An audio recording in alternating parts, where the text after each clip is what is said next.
नमस्कार। आज के इस विश्लेषण में हम मानव इतिहास के एक ऐसे बदलाव की बात करेंगे जिसने सब कुछ बदल कर रख दिया। सोचिए जरा, एक शिकारी और खानाबदोश इंसान आखिर एक अनाज उगाने वाला किसान कैसे बन गया। ये विकास की एक ऐसी बेहतरीन यात्रा है जिसमें सच में हमारे अस्तित्व की पूरी कहानी ही पलट दी। तो चलिए शुरू करते हैं। आज के इस सफर में हम बिल्कुल शुरुआत से चलेंगे। पहले देखेंगे पूरा पाषाण काल के घुमंतू लोगों को, फिर कुरनूल में आग की क्रांतिकारी खोज, उसके बाद मध्यपाषाण काल के छोटे औजार, लोगों के बसने की शुरुआती प्रक्रिया, नवपाषाण युग का उदय और आखिर में पहुंचेंगे मेहरगढ़ की उन पहली बस्तियों तक।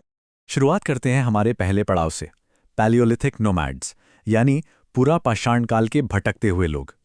ये जानकर सच में हैरानी होती है ना कि मानव इतिहास का लगभग 99% हिस्सा, जी हां 99%, सिर्फ भटकते हुए खानाबदोश जीवन के दौरान ही बीता है। इसे हम ऐसे समझ सकते हैं, सबसे पहले आया पैलियोलिथिक एरा यानी पुरापाषाण काल, जो लगभग 20 लाख साल पहले से लेकर 12,000 साल पहले तक चला। उसके ठीक बाद 12,000 से 10,000 साल पहले तक का दौर मेसोलिथिक यानी मध्यपाषाण युग कहलाया, और फिर लगभग 10,000 साल पहले शुरू हुआ नियोलिथिक या नवपाषाण युग। ये टाइमलाइन याद रखना बहुत जरूरी है क्योंकि ये हमारे एवोल्यूशन का सबसे बड़ा नक्शा है।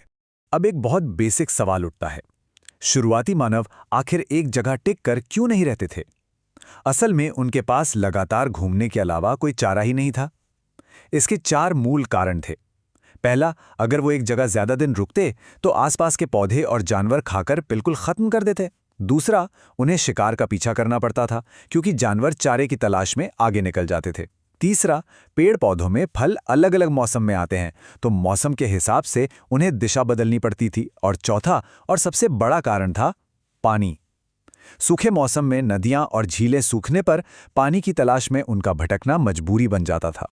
और इस घुमंतू जीवन की चुनौतियों से निपटने का एक बेहतरीन उदाहरण है भीमबेटका की ये गुफाएं। बारिश हो, कड़ी धूप हो या ठंडी हवाएं, नर्मदा घाटी के पास के ये रॉक शेल्टर्स उनके सर्वाइवल के लिए प्राकृतिक सुरक्षा थे। किसी लग्जरी से कम नहीं थे ये आश्रय उनके लिए।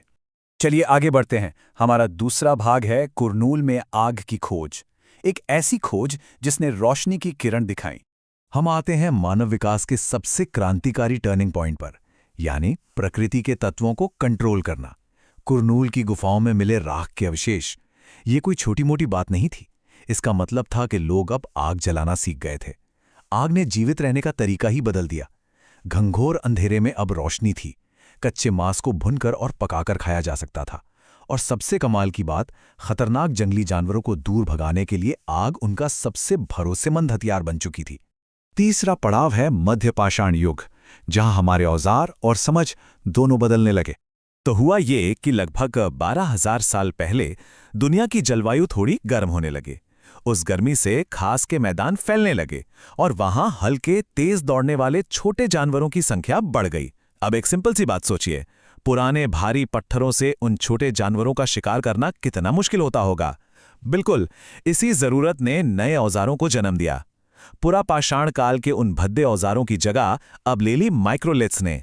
ये बेहद छोटे और शार्प पत्थर के औजार थे। इन्हें हड्डियों या लकड़ियों में लगाकर आरी और हसिया जैसा बनाया गया, जो काफी प्रैक्टिकल था। आगे बढ़ते हैं हमारे चौथे हिस्से पर। ये वो समय है जब बसने की प्रक्रिया यानी डोमेस्टिकेशन की नींव रखी गई। जैसे जैसे औजार छोटे हुए, मानव की समझ भी गहरी होती गई। लोगों ने महसूस किया कि सिर्फ शिकार काफी नहीं है। उन्होंने पौधों के उगने के तरीकों और जानवरों के प्रजनन को बहुत ध्यान से ऑब्जर्व करना शुरू किया। यहीं से स्टार्ट होती है बसने की प्रक्रिया। इसका सीधा सा अर्थ है सोचे समझे तरीके से पौधे उगाना और चुने हुए जानवरों की देखभाल करना। ये एक बहुत स्लो, लंबी प्रक्रिया थी। इंसानों ने सिर्फ उन्हीं पौधों को अपनाया जिनमें बड़े दाने होते थे और जिनकी डालियां उनका भार उठा सकें। और अगर पशुपालन की बात करें तो मानव का सबसे पहला दोस्त बना कुत्ते का जंगली पूर्वज, जिसे सबसे पहले पालतू बनाया गया। अब जरा इन दांतों की दिलचस्प तुलना पर ध्यान दीजिए। एक तरफ जंगली सुअर के दांत हैं और दूसरी तरफ पालतू सुअर के। फर्क साफ दिख रहा है ना? इस सिलेक्टिव ब्रीडिंग ने जानवरों के शारीरिक आकार को ही बदल दिया। मानव ने लंबे समय तक हमेशा ऐसे जानवरों को चुना जो कम आक्रामक और शांत थे, जिसका असर यह हुआ कि जनरेशन आफ्टर जनरेशन पाले गए जानवरों के दांत और सींग अपने जंगली साथियों की तुलना में लगातार छोटे होते गए। पांचवां भाग, नवपाषाण युग का उदय, जहां से कृषि ने लोगों को एक जगह रोके रखा। जानवरों और पौधों पर किए गए इस गहरे अवलोकन ने आखिरकार उस दौर को शुरू किया जहां मानव इस धरती से स्थायी रूप से बंध गया। ये था नियोलिथिक एरा यानी नवपाषाण युग, जो करीब 10,000 साल पहले शुरू हुआ। देखिए, खेती कोई एक रात में होने वाला मैजिक नहीं था। ये स्टेप बाय स्टेप बढ़ा। पहले लोगों ने प्राकृतिक रूप से उगने वाले गेहूं और जौ को नोटिस किया, फिर उन्हें चिड़ियों से बचाना सीखा, उसके बाद बीजों को जमा किया और आखिर में अगली फसल के लिए खुद सोचे समझे तरीके से उन्हें बोया।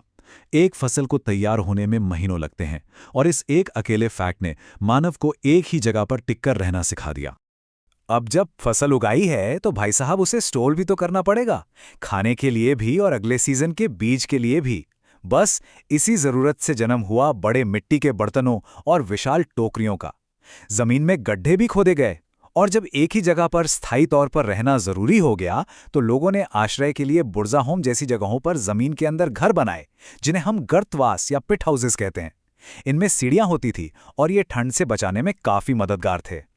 और अब हम पहुंच गए हैं अपने आखिरी और सबसे महत्वपूर्ण भाग पर, मेहरगढ़ की शुरुआती बस्तियां। एक जगह बसने के इन तमाम बदलावों का सबसे परफेक्ट और अर्ली एग्जाम्पल हमें मिलता है मेहरगढ़ में। बोलंदरे के ठीक पास बसी ये जगह हमारे स्थायी जीवन का एक शानदार शिखर बिंदु है। यही वो जगह है जहां माना जाता है कि सबसे पहले जौ और गेहूं की खेती की गई। यहाँ के लोग भेड़ बकरी पालने में बहुत आगे थे। यहाँ खुदाई में चौकोर यानी स्क्वायर और रेक्टेंगुलर घर मिले हैं, जहां हर घर में स्टोरेज के लिए 4 या उससे ज्यादा कमरे थे।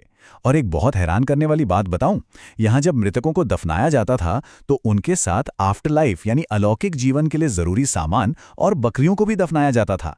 ये सारी बातें एक अत्यंत विकसित और सोचे समझे समाज का प्रमाण है। तो इस पूरे शानदार सफर को समझने के बाद एक बेहद गहरा सवाल सामने आता है। एक भटकते हुए शिकारी से स्थायी किसान बनने में और समाज बनाने में हमें लाखों सालों का वक्त लग गया। आज जब हमारी दुनिया इतनी तेजी से बदल रही है, तो मानव व्यवहार का वो कौन सा मूलभूत बदलाव होगा जो हमारे अगले और सबसे बड़े क्रांतिकारी कदम को परिभाषित करेगा? इस बारे में जरूर सोचिए। आज के इस विश्लेषण का हिस्सा बनने